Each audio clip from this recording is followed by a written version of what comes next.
தமிழக வெற்றி கழகத்தின் அடுத்தடுத்த பிரச்சார கூட்டங்களுக்கு தடை விதிக்க கோரி சென்னை உயர்நீதிமன்றத்தில் அவசர மனு ஒன்று தாக்கல் செய்யப்பட்டிருக்கிறது. இந்த அவசர வழக்கானது பிற்பகல் 4:30 மணிக்கு விசாரணைக்கு எடுத்துக் கொள்ளப்படும் என அறிவிக்கப்பட்டிருக்கிறது. செந்தில் கண்ணன் என்பவர் சென்னை உயர்நீதிமன்றத்தில் கூட்ட நெரிசல் மரணம் தொடர்பான விசாரணை முடிவடையும் வரை தமிழக வெற்றி கழக தலைவர் விஜயின் பிரச்சாரத்திற்கு தடை விதிக்க வேண்டும் என்று சென்னை உயர்நீதிமன்றத்தில் அவசர வழக்கு தொடரப்பட்டிருக்கிறது. இந்த அவசர வழக்கானது இன்று மாலை 4:30 மணி அளவில் விசாரணைக்கு எடுத்துக் கொள்ளப்படும் என அறிவிக்கப்பட்டிருக்கிறது. இதில் செந்தில் கண்ணன் என்பவர் தாவேகாவின் விஜய் பிரச்சார கூட்டத்திற்கு தடை விதிக்க கோரி தொடரப்பட்ட அந்த வழக்கில் இந்த பிரச்சார கூட்டங்கள் அனைத்தும் எந்தவித பாதுகாப்பு முன்னேற்பாடுகள் எதுவுமின்றி தொடர்ந்து நடத்தப்படுகிறது என்றும் விசாரணை முடியும் வரை தாவேகா கூட்டத்திற்கு தடை விதிக்க வேண்டும் என்றும் இந்த கூட்ட நெரிசலில் 40 பேர் உயிரிழந்த இந்த சம்பவத்திற்கு பொறுப்பேற்கும் வகையில் அந்த விசாரணை காலம் முடிவடைந்து அதை யார் தவறு செய்தார்கள் என்று கண்டுபிடித்த பின்னரே அடுத்த பரப்புரை கூட்டத்திற்கு அனுமதி அளிக்க வேண்டும். இதனால் தாவேகா தலைவர் விஜயின் பிரச்சாரத்திற்கு தடை கோரி சென்னை உயர்நீதிமன்றத்தில் அவசர வழக்கு தொடரப்பட்டிருக்கிறது. கரூர் கூட்ட நெரிசல் தொடர்பான இந்த வழக்கு விசாரணையானது பிற்பகல் 4:30 மணி அளவில் சென்னை உயர்நீதிமன்றத்தில் விசாரணைக்கு வர இருக்கிறது. இந்த அவசர முறையீட்டில் சென்னை உயர்நீதிமன்றம் என்ன உத்தரவு பிறப்பிக்கப் போகிறது என்ற கேள்வி எழுந்திருக்கிறது. விஜயின் பிரச்சாரத்திற்கு தடை விதிக்கப்படுமா அல்லது தொடர்ந்து பாதுகாப்பு நிபந்தனைகள் கடுமையாக்கப்படுமா என்ற கேள்வி எழுந்திருக்கிறது.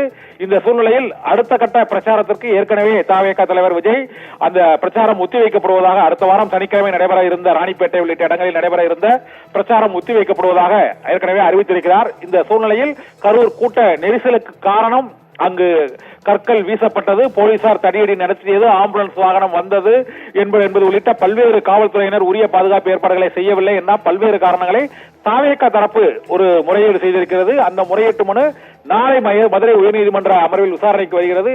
இந்த சூழ்நிலையில் இப்போது தாவேகா கூட்டத்திற்கு தொடர்ந்து பிரச்சாரத்தை நடத்துவதற்கு தடை விதிக்க கோரி நேற்று கூட்ட நெரிசலில் காயமடைந்த செந்தில் கண்ணன் என்பவர் தாவேகா கூட்டங்களுக்கு முறையான பாதுகாப்பின்றி அனுமதி வழங்கக்கூடாது என்ற அவசர முறையீட்டு மனுவை தாக்கல் செய்திருக்கிறார்.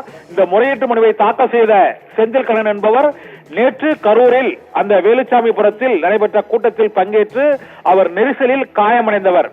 கரூர் கூட்ட நெரிசலில் காயமடைந்த செந்தில் கண்ணன் என்பவர் தொடர்ந்த அந்த விஜய் கூட்டத்திற்கு தடை கோரிய அந்த வழக்கு இன்று பிற்பகல் 4:30 மணிக்கு விசாரணைக்கு வருகிறது. இந்த விசாரணையில் என்ன உத்தரவை சென்னை உயர்நீதிமன்றம் பிறப்பிக்கப்பட போகிறது என்று இன்று மாலை 4:30 மணிக்கு தெரியவரும். நீதிபதி செந்தில்குமார் முன்னிலையில் இன்று மாலை இந்த வழக்கு அவசர வழக்கு விசாரணைக்கு எடுத்துக் கொள்ளப்படும் என எதிர்பார்க்கப்படுகிறது. இந்த அவசர வழக்கில் கூட்ட நெரிசலில் காயமடைந்த ஒருவரே அந்த மனுவை அவசர வழக்காக விசாரித்து பொதுமக்களுக்கு பாதுகாப்பு அளிக்கப்பட வேண்டும் என்றும் உரிய பாதுகாப்பு இன்றி இந்த கூட்டம் நடத்தப்படுவதால் மேலும் உயிரிழப்புகள் ஏற்படக்கூடிய அபாயம் அடுத்தடுத்த கூட்டங்களில் இருக்கிறது. எனவே இந்த கூட்ட நெரிசலுக்கான உண்மையான காரணத்தை கண்டறிந்து அதற்கான அந்த காரணங்கள் இனிமேலும் நடைபெறாமல் தவிர்க்கப்பட்ட பிறகு அடுத்த கட்ட பிரச்சாரத்திற்கு தாவேகா தலைவர் நடிகர் விஜய்க்கு அனுமதி அளிக்க வேண்டும் என்று அந்த அவசர வழக்கில் கோரப்பட்டிருக்கிறது.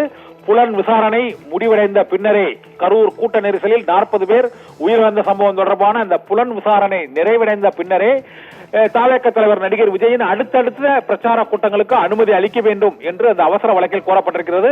இந்த வழக்கானது இன்று பிற்பகல் 4:30 மணி அளவில் விசாரணைக்கு எடுத்துக் கொள்ளப்படும். நீதிபதி செந்தில்குமார் இந்த வழக்கை விசாரித்து உத்தரவுகளை பிறப்பிப்பார் என எதிர்பார்க்கப்படுகிறது.